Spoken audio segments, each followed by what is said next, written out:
Hi hello ನಮಸ್ಕಾರ. Education master YouTube ಚಾನಲ್ಗೆ ತಮಗೆಲ್ಲರೂ ಸ್ವಾಗತ ಸುಸ್ವಾಗತ. ಇವತ್ತಿನ ಕ್ಲಾಸ್ ಒಳಗೆ ಏನು ನೋಡಿದ್ರೆ ದ್ವಿತೀಯ PUC ಅರ್ಥಶಾಸ್ತ್ರ 80 ಅಂಕದ ಪ್ರಶ್ನೆ ಮಾಲಿಕೆ ಆ್ಯನ್ಯುವಲ್ ಕ್ವಶನ್ ಪೇಪರ್ ಇದೇ ಪ್ಯಾಟರ್ನ್ ರೀತಿ ಬರ್ತದೆ.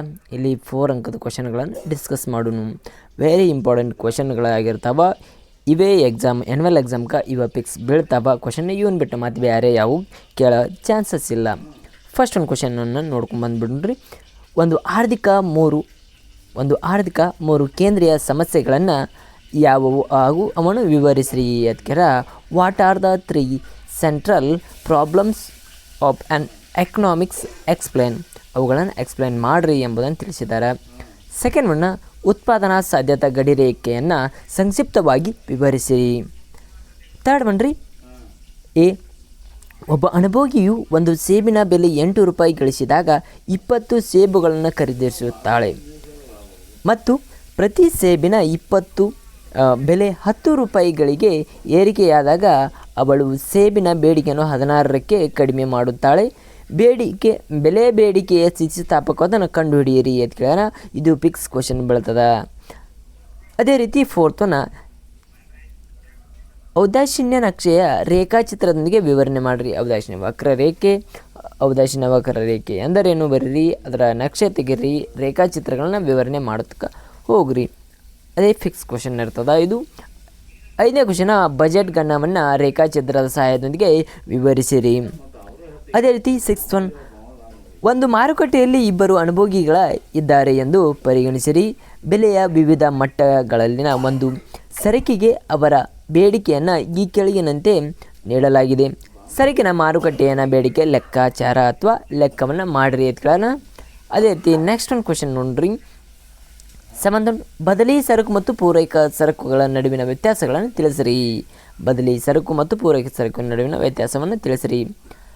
8ನೇ ಕ್ವಶನ್ ಏನ್ರಿ, ಅದೇ ರೀತಿ ಉದ್ಯಮ ಘಟಕಗಳ ಪೂರೈಕೆ ರೇಖೆಯ ನಿರ್ಧಾರಕಗಳನ್ನು ವಿವರಿಸಿರಿ. Explain the determinants of the firms and supply curve. ಅಂದರೆ ಇದರೊಳಗೆ ಉದ್ಯಮಗಳ ಸಂಸ್ಥೆಗಳ ಬರ್ತಾವೆ, ಪೂರೈಕೆಯ ರೇಖೆ ನಿರ್ಧಾರ ಯಾವ ರೀತಿ ಆಗತ್ತೆ ಎಂಬುದನ್ನು ನೀವು ತಿಳಿಸ್ಬೇಕ್ರಿ. ಅದೇ ರೀತಿ 9 ಒಂದು ಉದ್ಯಮ ಘಟಕವನ್ನು ಪ್ರತಿ ಚೆಂಡಿನ ಮಾರುಕಟ್ಟೆಯ ಬೆಲೆ ₹10 ಇದ್ದಾಗ 200 ಚೆಂಡುಗಳನ್ನು ಉತ್ಪಾದಿಸುತ್ತದೆ ಎಂದು ಭಾವಿಸೋಣ. ತದನಂತರ ಪ್ರತಿ ಚೆಂಡಿನ ಬೆಲೆಯ ₹30ಗೆ ಏರಿಕೆಯಾದಾಗ ಉದ್ಯಮದ ಘಟಕವನ್ನು 1000 ಚೆಂಡುಗಳನ್ನು ಉತ್ಪಾದಿಸುತ್ತದೆ. ಬೆಲೆಯ ಪೂರೈಕೆ ಸ್ಥಿತಿಸ್ಥಾಪಕತ್ವವನ್ನು ಕಂಡುಹಿಡಿಯಿರಿ ಎಂಬುದನ್ನು ತಿಳಿಬೋದು. ತದನಂತರ 10 ಈ ಕೆಳಗಿನ ಕೋಷ್ಟಕವನ್ನು ಒಂದು ಪರಿಪೂರ್ಣ ಪೈಪೋಟಿಯ ಉದ್ಯಮ ಒಟ್ಟು ಆದಾಯ ಮತ್ತು ಒಟ್ಟು ವೆಚ್ಚ ಪಟ್ಟಿಯನ್ನು ತೋರಿಸುತ್ತದೆ. ಪಟ್ಟಿಯನ್ನು TR ಮತ್ತು TC ಅನ್ನು ತೋರಿಸ್ತದ. ಪ್ರತಿ ಉತ್ಪನ್ನದ ಹಂತ ಲಾಭವನ್ನು ಲೆಕ್ಕ ಮಾಡಿ ಮತ್ತು ಸರಕಿನ ಮಾರುಕಟ್ಟೆ ಬೆಲೆಯನ್ನು ನಿರ್ಧರಿಸಿರಿ. Marketing price of the goods. 11ನೇ ಪ್ರಶ್ನೆ ರೀ, ಪರಿಪೂರ್ಣ ಪೈಪೋಟಿ ಮಾರುಕಟ್ಟೆ ಗುಣಲಕ್ಷಣ ವಿವರಿಸಿ. Explain the characteristics of comparative market the perfectness comparative. ಇದನ್ನು ಹೇಳಬೇಕ್ರಿ ಮಾರ್ಕೆಟ್ ಬಗ್ಗೆ. ಪರಿಪೂರ್ಣ ಪೈಪೋಟಿ ಮಾರುಕಟ್ಟೆ ಗುಣಲಕ್ಷಣಗಳು ಯಾವ ರೀತಿ ಇದಾವ, ಅವಕ್ಕೆ ಯಾವ್ಯಾವ ಬರ್ತವೆ. ತದನಂತರ 12ನೇ ಪ್ರಶ್ನೆ ಹತ್ತಿ ಮಾರುಕಟ್ಟೆಯನ್ನು ಪರಿಗಣಿಸಿ.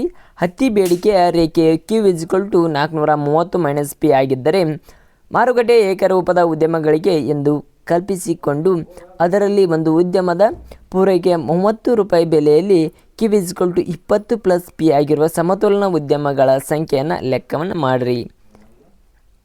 ತದನಂತರ ಬೆಲೆಯ ಮಿತಿ ಎಂದರೇನು ರೇಖಾಚಿತ್ರದೊಂದಿಗೆ ವಿವರಣೆ ಮಾಡಿರಿ. ತದನಂತರ 14 ಶ್ರಮದ ಮಾರುಕಟ್ಟೆಯ ಕೂಲಿ ನಿರ್ಧಾರವನ್ನು ರೇಖಾಚಿತ್ರದೊಂದಿಗೆ ವಿವರಿಸಿರಿ. 15 ಬೆಲೆಯ ಅಂತಸ್ತಿನ ಬಗ್ಗೆ ಟಿಪ್ಪಣಿಯನ್ನು ಬರೆಯಿರಿ. 16 ಸಮತೋಲನ ಬೆಲೆ ಏಕಕಾಲದ ಪಲ್ಲಟಗಳನ್ನು ಪರಿಣಾಮವನ್ನು ತೋರಿಸುವ ಕೋಷ್ಟಕವನ್ನು ಬರೆಯಿರಿ. 17ನೇ ಪ್ರಶ್ನೆ ಸಮಗ್ರ ಅರ್ಥಶಾಸ್ತ್ರದ ಉಗಮ ಕುರಿತು ಬರೆಯಿರಿ.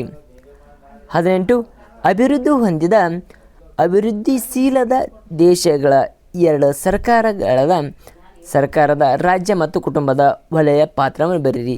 ಸರ್ಕಾರ ಮತ್ತು ರಾಜ್ಯ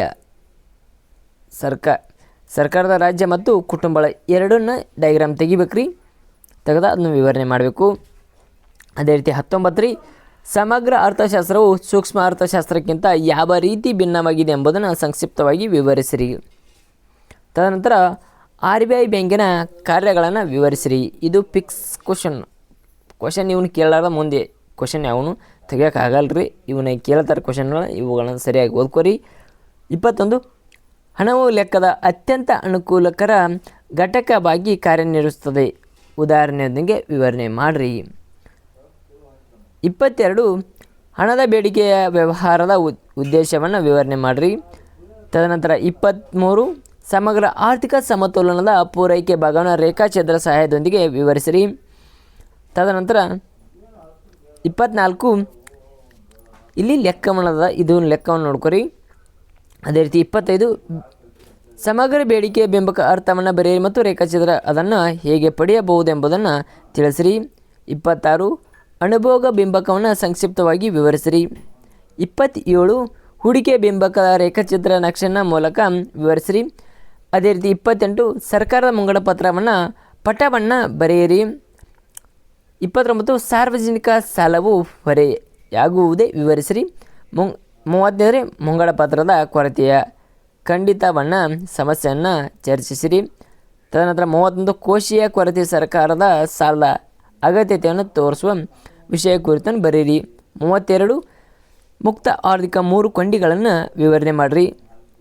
ತದನಂತರ ಸಂದಾಯ ಬಾಕಿ ಚಾಲ್ತಿ ಬಾಕಿಯ ಭಾಗದ ಪಟವನ್ನು ಬರೆಯಿರಿ. ಲಾಸ್ಟ್ ಒಂದು ಕ್ವಶನ್ ರೀ, ಬಂಡವಾಳ ಖಾತೆಯ ಪಟವನ್ನು ಬರೆಯಿರಿ. ಇಷ್ಟು 34 ಕ್ವಶನ್ನ ವೆರಿ ಇಂಪಾರ್ಟೆಂಟ. ಇವು 34 ಕ್ವಶನ್ಗಳನ್ನು ಮಾಡಿದ್ದೆ. ಅದರಲ್ಲಿ ನೀವು 4 ಅಂಕದ ಪ್ರಶ್ನೆಗಳಿಗೆ ಏನು ಮಾಡ್ಬೋದು, ಅಷ್ಟು ಆನ್ಸರ್ ಸರಿಯಾದ ರೀತಿಯಲ್ಲಿ ಮಾಡಬಹುದು. Thank you all. ನಮ್ಮ ಯೂಟ್ಯೂಬ್ ಚಾನಲ್ ಯಾರು ನೋಡ್ತೀರಿ ಹಾಗೆ ಸಬ್ಸ್ಕ್ರೈಬ್ ಮಾಡಿರಿ. ಮತ್ತೆ ಮುಂದಿನೊಳಗೆ ಸಿಗ್ತೀನಿ ಮುಂದಿನ ವಿಡಿಯೋ ಒಳಗೆ.